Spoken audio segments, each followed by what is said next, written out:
Well, it has been 2 years, can you believe it, since Mike Czinege ran for mayor of Overland Park. And here he is in the studios on a Monday morning. Hey, Mike, good morning. Good morning, Pete. Great to be here. Great to see you again. Can you believe it's been 2 years? Part of me says, no, it's gone by so fast, but a lot of it is, it has been 2 years. There's been a lot that's happened in that time. We did that Politics in a Pint, 2 years ago now, and you had your Villanova gear on then, and I did. Sheesh. And, feels like another lifetime ago. And I only had one granddaughter in Kansas City at the time, and she was wearing her Mike for Mayor T-shirt. That's right. And now I have 3 granddaughters in Kansas City. How about that? Congratulations. Thank you. So the most important things in your life are going well, despite coming up short in that mayor's race. Yes, absolutely. But I know you still care about this community. We had Mayor Skoog on last week, and you got these city council races coming up here in a couple of weeks. So before we get to some of the issues in Kansas City or in Overland Park, take me through briefly some of those races that you're watching that Overland Park residents should care about. Yeah, there are quite a few, Pete. In particular, the ones I've been most involved with have been on the city council wards 5 and 6. But there's some important races on the Board of Education. You've got 4 candidates there that really need to get some attention. And the Johnson County Community College Board of Trustees. Mm-hmm. Board of Trustees with Storm and Seltzer and Hudson, and the school board with Christina Vasquez, Tricia Hamilton, Rachel Fagatu, and Michael Hubner. Those things, the city council, I like to say, is today. Mm-hmm. This is today. You and I are dealing with things that the city council are going to do today around taxes, around road infrastructure, around buildings and zoning. Mm-hmm. Johnson County Community College and the Blue Valley Blue Valley School Board, that's tomorrow. They're shaping what happened. They're shaping the students and the citizens of the future and what happens in our schools. And it's important, Johnson County Community College, that we use our dollars wisely, that we're educating them and not indoctrinating them. And the same thing with the Blue Valley School Board. Our schools just aren't performing as well as they should be anymore because we're getting so much social things in the schools. And these folks will hold them accountable. Mm-hmm. They will make sure that we're learning in the schools. We're getting education. We're getting good teachers. We're using our money wisely. And those are the folks that I think are tomorrow. Yeah. The city council races, they're important. Ward 5 and Ward 6 in particular, to hold those seats for the residents of Overland Park. So that because Scott Hamlin and Ferris Farasati, Ward 6 and Ward 5 there, those two, in addition with Scott Moser and Jeff Cox, they're the ones that are really, in my view, holding the line, trying to hold the line in keeping Overland Park the community that it was intended to be 60 years ago, instead of apartment building everywhere and turning it into an urban center on every street corner with apartment buildings and storage sheds and commercial buildings. Here's what's so interesting. This issue goes across party lines. There are guilty members who are Republicans who claim that, they are pro-apartment. There's Democrats who are pro-apartment. You're endorsing a guy like Ferris Farasati, who's a Democrat, and you're a conservative Republican. So this issue on the apartments in these communities all over Johnson County, it's got nothing to do with, federal political issues. It's about local community issues and who's on what side. Exactly, Pete. And you hit it. In my campaign, we knocked on 30,000 doors. I did 1,000 personally. And all the volunteers, all 250 of them, and myself, were instructed by me to say, I'm representing Mike Czinege. He is a conservative Republican. Yes, it's a nonpartisan race, and I had the elephant on my sign. Why was that important? Because I haven't been in politics. I was a business guy. I'm a family guy. I wanted everyone to know out front, even though it's a nonpartisan race, and all nonpartisan means is any 2 candidates from the primary can go forward. Mm-hmm. 2 Democrats, 2 independents, 2 Republicans. It has nothing to do with you can't tell people who you are. People want to know what you believe in. And when I tell them I'm a conservative Republican, when I'm knocking on their door or making a phone call, they know I stand for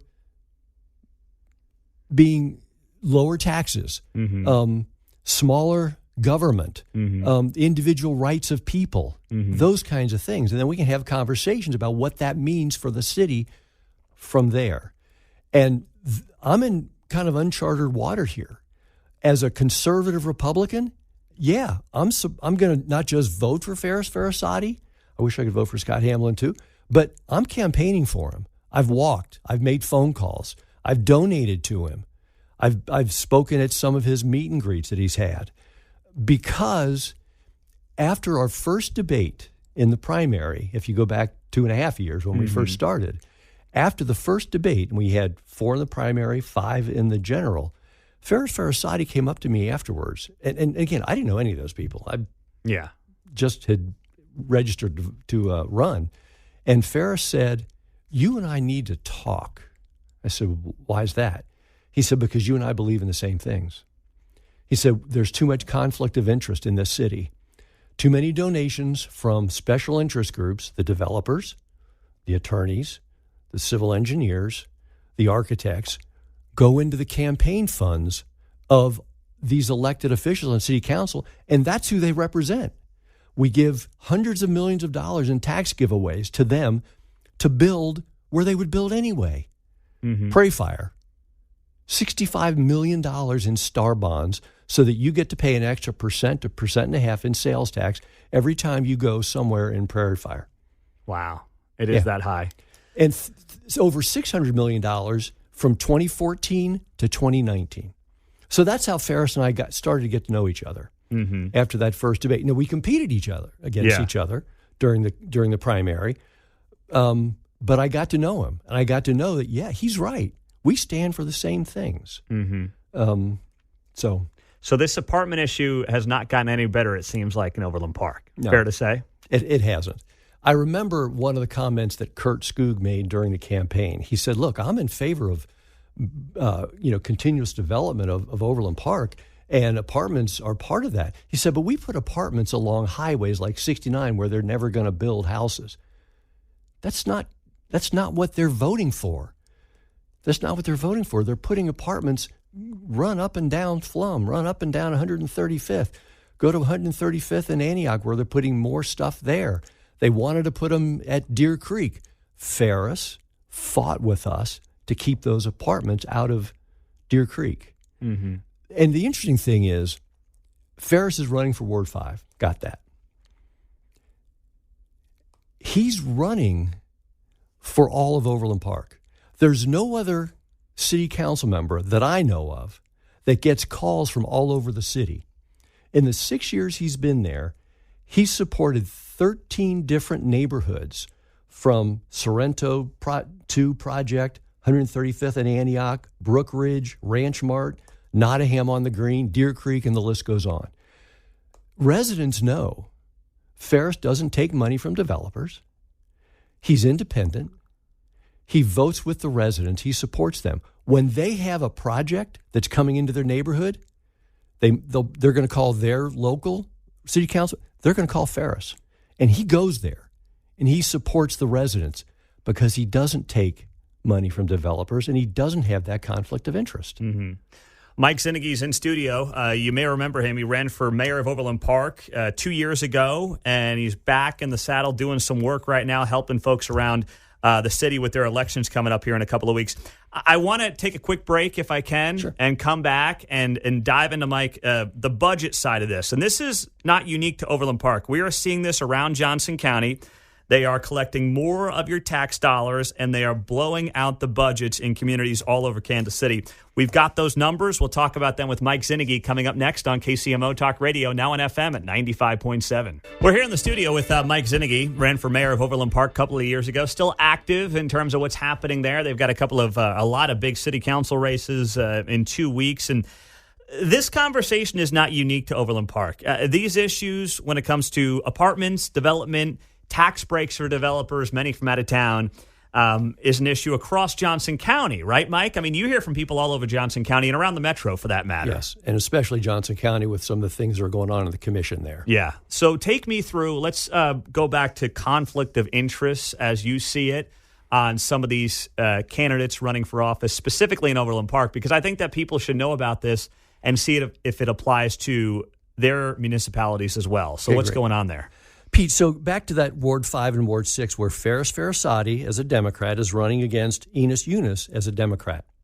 Ferris takes no money from developers. And as you know, that independence is critical to have no conflict of interest.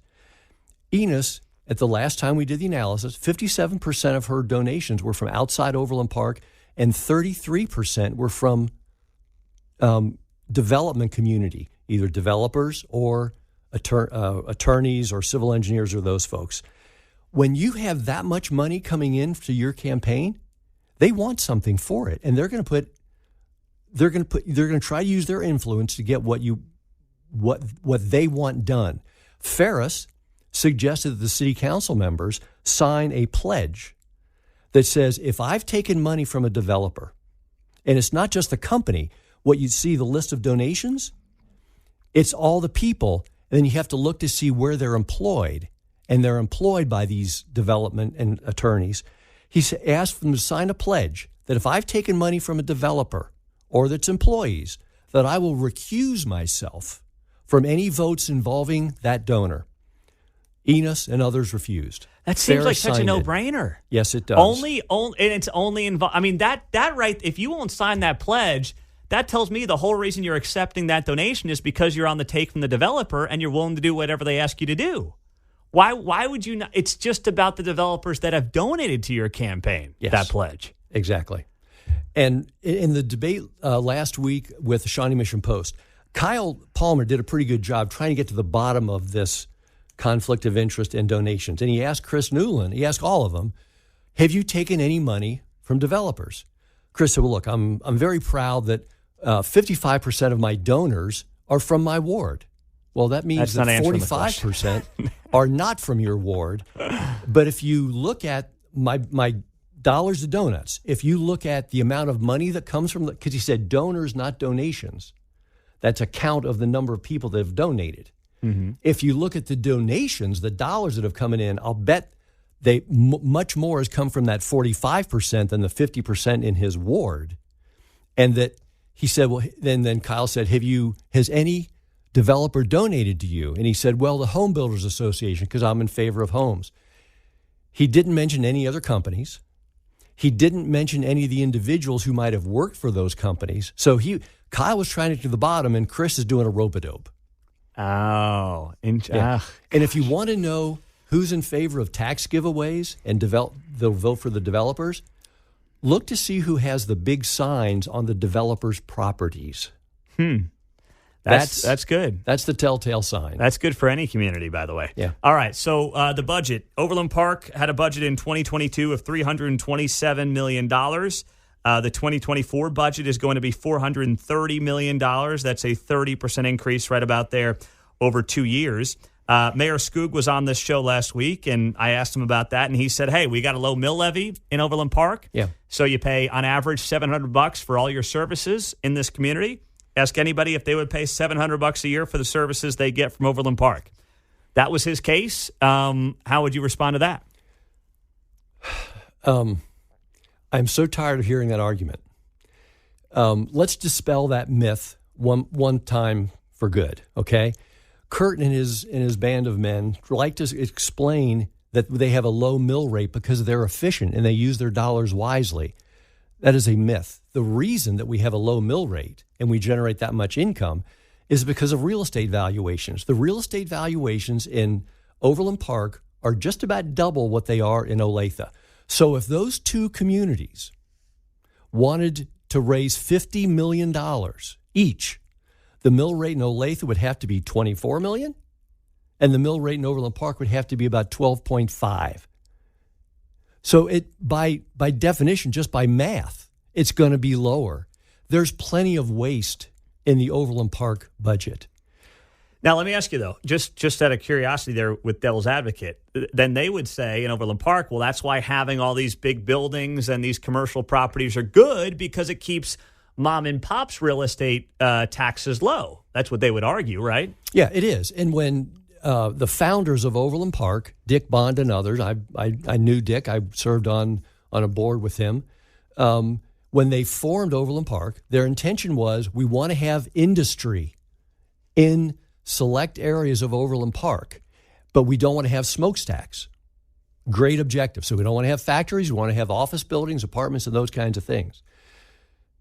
That's why Corporate Woods was founded. Where we are right now. So we have a great industrial base, commercial base that's not smokestack. That's why we have College Boulevard. Mm-hmm. That's why we have areas along highways. Dick and the others never intended, when they built this bedroom community, a suburban community, to have 5-story apartment buildings 100 feet from homes. You can have both. You can have a good commercial base. You can have income tax producing properties without infringing on the residential rights of homeowners. They indiscriminately want to change zoning. Mm-hmm. Just at Deer Creek, again, Ferris and Scott Hamblin helped us with. Yeah. They wanted to change the zoning from R1 residential to RP6, the highest density. Wow.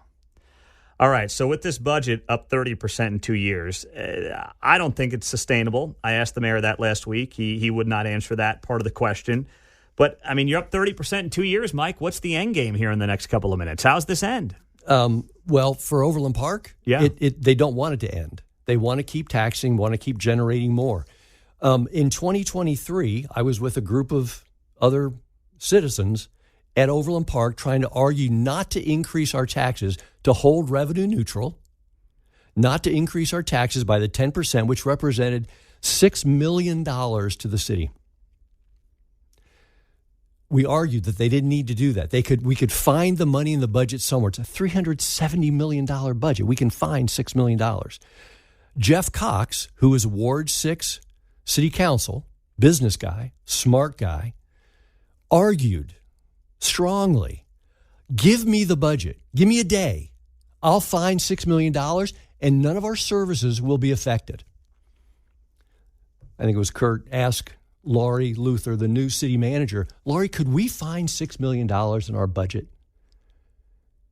She didn't hesitate. She said, oh, no. She said, we have to turn this into the state in 6 weeks. We've been working on this for 6 months. We couldn't possibly find $6 million. Pete, I've been in industry all my life. I've worked with some of the largest companies in America and some mid-sized companies, working with their boards, working on their executive committees, working as a consultant, working as an insider. If a CFO in any of those companies would have gone to the CEO and said, oh, no, sir, in a $370 million budget, I couldn't possibly find 1.6%, they'd be out of a job.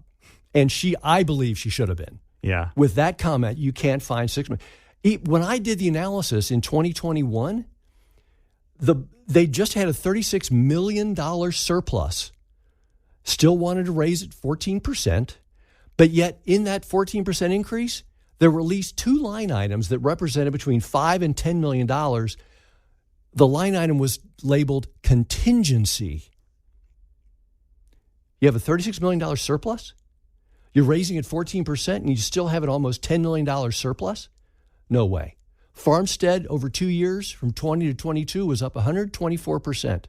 Community planning was up 58% in that same period of time. And you can go down the list. Wow. Well, Mike, it is so good to have you here in the studios. I'm glad you hung around. I appreciate you coming in, and we'll be following Overland Park. And listen, if you're not in Overland Park, this will apply to you at some point. So thank you, Mike, for coming in. Thanks, Pete. Great to be here.